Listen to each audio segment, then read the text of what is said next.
নমস্কাৰ আপোনালোক সকলোকে মোৰ ইউটিউব চেনেল টিচাৰ্ছ কৰ্ণাৰলৈ পুনৰ এবাৰ স্বাগতম জনাইছোঁ।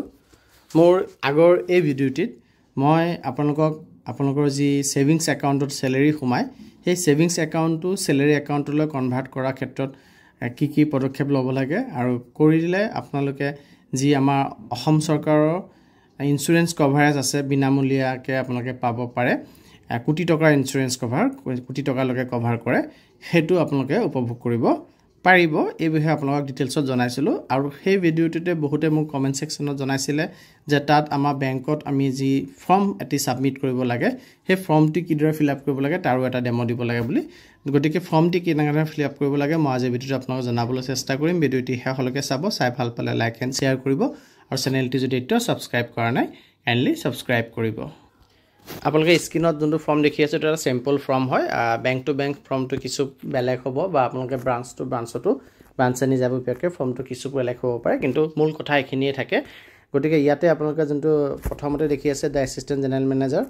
Branch manager State Bank of India this branch, অৰ্থাৎ আপোনাৰ ব্ৰাঞ্চটো বিষয়ে উল্লেখ কৰিব লাগিব। মই নগাঁও ব্ৰাঞ্চত যদি আছে নগাঁও ব্ৰাঞ্চ ইয়াত উল্লেখ কৰিম, আৰু যদি কাৰোবাৰ সৰ্বগ্ৰা ব্ৰাঞ্চ, কাৰোবাৰ তেজপুৰ ব্ৰাঞ্চ, তেনেধৰণৰ যাৰ যোনটো ব্ৰাঞ্চ আছে সেই ব্ৰাঞ্চটো আপোনালোকে ইয়াত লিখিব। তাৰপিছত ডিয়াৰ ছাৰকে আপোনাৰ যোনটো ছাবজেক্ট আছে আৰু তাৰ ছাবজেক্টৰ তলত চাব আপোনালোকে আছে I maintain a saving bank account with your branch code, অৰ্থাৎ আপোনাৰ যোনটো ব্ৰাঞ্চৰ কোড আছে এতিয়া নগাঁও হেড ব্ৰাঞ্চ যদি হৈ থাকে 0146 কোড হয়, তেনেকৈ ব্ৰাঞ্চ কোডটো লিখিব লাগিব। আৰু আপোনালোকে যদি বেংকৰ পৰা ডকুমেণ্টছটো লয় তেতিয়াহ'লে জেনেৰেলি এইটো ফিল আপ হৈ থাকে। And the account number is, আপোনাৰ একাউণ্ট নাম্বাৰটো ইয়াত উল্লেখ কৰিব লাগিব। আপোনাৰ যোনটো 11 ডিজিট একাউণ্ট নাম্বাৰ থাকে জেনেৰেলি ষ্টেট বেংকৰ ক্ষেত্ৰত, আৰু বেলেগ বেংকত বেলেগ একাউণ্ট নাম্বাৰ বেলেগ ডিজিটতো থাকিব পাৰে, সেই নাম্বাৰটো আপোনালোকে ইয়াত ফিল আপ কৰিব। তাৰপিছত I am presently employed as, আপোনাৰ বৰ্তমান কি পষ্টিঙত আপুনি আছে। টিচাৰ হ'লে আপোনালোকে ইয়াত এছিষ্টেণ্ট টিচাৰ হিচাপে লিখিব। যদি আপুনি LDA UDA কিবা কৰি আছে তেতিয়া সেই পষ্টটোৰ নাম লিখিব উইথ ডেছ, অৰ্থাৎ আপোনাৰ যোনটো অৰ্গেনাইজেশ্যনৰ নেম লিখিব লাগে। অৰ্থাৎ আপুনি যদি এডুকেশ্যন ডিপাৰ্টমেণ্টত কৰি আছে তেতিয়া এডুকেশ্যন ডিপাৰ্টমেণ্ট উল্লেখ কৰিব। আপুনি যদি বেলেগ ডিপাৰ্টমেণ্টত কৰি আছে তেতিয়াহ'লে সেই ডিপাৰ্টমেণ্টটো, পুলিচ ডিপাৰ্টমেণ্টত কৰি আছে তেতিয়া পুলিচ ডিপাৰ্টমেণ্ট বুলি উল্লেখ কৰিব, তেনেধৰণে আপুনি লিখিব। তাৰপিছত দ্য লেটেষ্ট চেলেৰী শ্লিপ, আপুনি চেলেৰী শ্লিপ আৰু এমপ্লয়মেণ্ট প্ৰুফ অৰ্থাৎ এমপ্লয়ী আইডিটো আপুনি যিটো দিব আপুনি ইয়াতে ক্লিক কৰিব। আৰু তাৰ তলত চাব পিছৰ পেৰাগ্ৰাফটোত আছে in addition I am enclosing a copy of, এইটো আপোনাৰ KYC কাৰণে আপুনি কপি দিব লাগিব। আপুনি যিহেতু PAN card, voter ID card, Aadhaar card এয়া ডকুমেণ্ট ছাবমিট কৰিব, গতিকে ইয়াত সেই কথাখিনি লিখিব পাৰে বা টিক মাৰি দিব পাৰে। তাৰপিছত আপোনাৰ 2 নম্বৰ পইণ্টত চাব in this connection I request that my existing account be converted into a this salary package, অৰ্থাৎ কি চেলেৰী পেকেজলৈ আপুনি কনভাৰ্ট কৰিব বিচাৰে সেইটো লিখিব লাগিব। ইয়াত যিহেতু যদি আপুনি ষ্টেট গভৰ্ণমেণ্টৰ এমপ্লয়ী হৈ থাকে তেতিয়াহ'লে state government salary package SG salary package বা ষ্টেট গভৰ্ণমেণ্ট চেলেৰী পেকেজ বুলি আপুনি উল্লেখ কৰিব। আৰু 3 নম্বৰত দিছে চাব as regards converting my account to salary package account with auto sweep facility, আপুনি অটো ছুইপ ফেচিলিটিটো বিচাৰে নে নিবিচাৰে। অটো ছুইপ ফেচিলিটি মানে হ'ল আপোনাৰ এটা চাৰ্টেন এমাউণ্ট যদি বেংকত ছেভিংছত হৈ থাকে, ছেভিংছত আপুনি যিহেতু 2.75%হে ইণ্টাৰেষ্ট পায়, অট'মেটিকেলি সেইটো সেই চাৰ্টেন এমাউণ্টটো 35,000 জেনেৰেলি ইয়াত উল্লেখ আছে। 35,000ৰ এবভ যদি হৈ যায় ইন জেনেৰেল কেছ তেতিয়াহ'লে বাকী এমাউণ্টখিনি আপোনাৰ টাৰ্ম ডিপ'জিট হৈ যাব, অৰ্থাৎ FD হৈ যাব, ফিক্সড ডিপ'জিটলৈ গুচি যাব। আৰু আপুনি ফিক্সড ডিপ'জিটৰ যোনটো ইণ্টাৰেষ্ট ৰেট যোনটো জেনেৰেলি হায়াৰ দেন ছেভিংছ ডিপ'জিটৰ ইণ্টাৰেষ্ট ৰেটতকৈ হায়াৰ হয়, বেছি হয়, আপুনি সেই ইণ্টাৰেষ্ট ৰেটটো পাব। আৰু আপোনাৰ উইথড্ৰ ক্ষেত্ৰতো কোনো অসুবিধা নাই, আপুনি ATM দি পেলাই সেইখিনি পইচাও যেতিয়া আছে তেতিয়াই ছেভিংছ একাউণ্টত থাকিলে যিদৰে উইথড্ৰ কৰিব পাৰে সেইদৰে উইথড্ৰ কৰিব পাৰিব। এই অটো ছুইপ ফেচিলিটিটো আপুনি চেলেৰী পেকেজ একাউণ্টত পায়, সেইটো আপুনি ল'ব বিচাৰে নেকি। চ' প্ৰথম পইণ্টত আছে মই ল'ব নিবিচাৰোঁ, I do not wish to avail this facility, যদি সেইটো হয় আপুনি তাত টিক মাৰিব। আৰু যদি ল'ব বিচাৰে আই request you two convert my saving account into a this salary package, অৰ্থাৎ state government salary package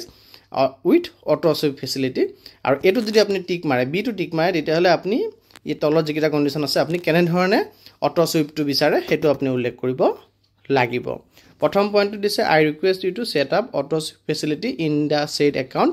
should the balance in my account exceed 35,000 or above, 35,000 বা তাতকৈ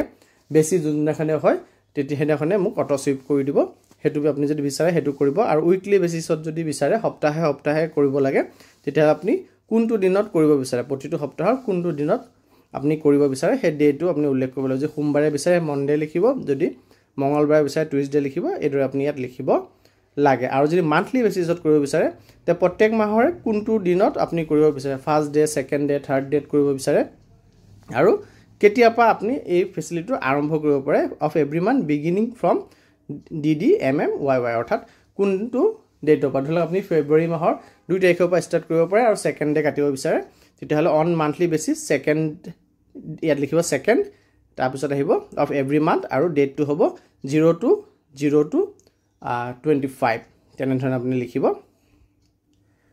তেনেধৰণে বহুত কিটা পইণ্ট দিছে আপুনি যোনকিটা পইণ্টত যোনটো বিচাৰে হেতু আপুনি টিক মাৰিব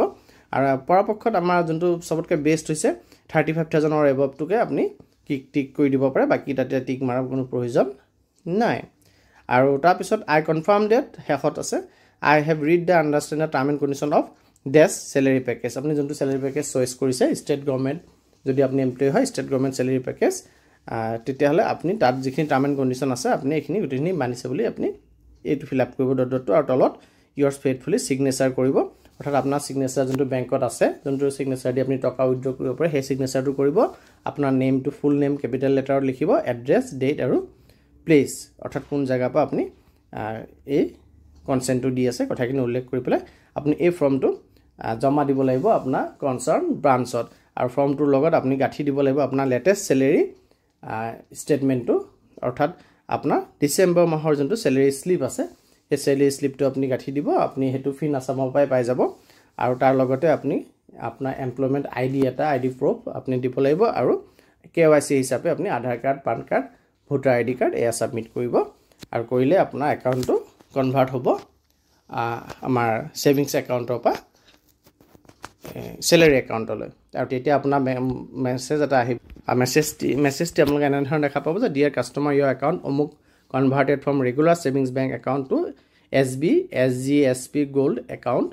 if not requested please contact your branch গতিকে এনেধৰণে এটা মেছেজ আহিব মেছেজটো আহিলে আপুনি গম পাব যে আপোনাৰ কনভাৰ্ট হৈ গ'ল আৰু আপুনি যোনটো ষ্টেট গভৰ্নমেণ্টৰ জিৰ' কষ্ট ইনস্যুৰেন্স কভাৰেজ আছে তাৰ আন্ডাৰত আপুনি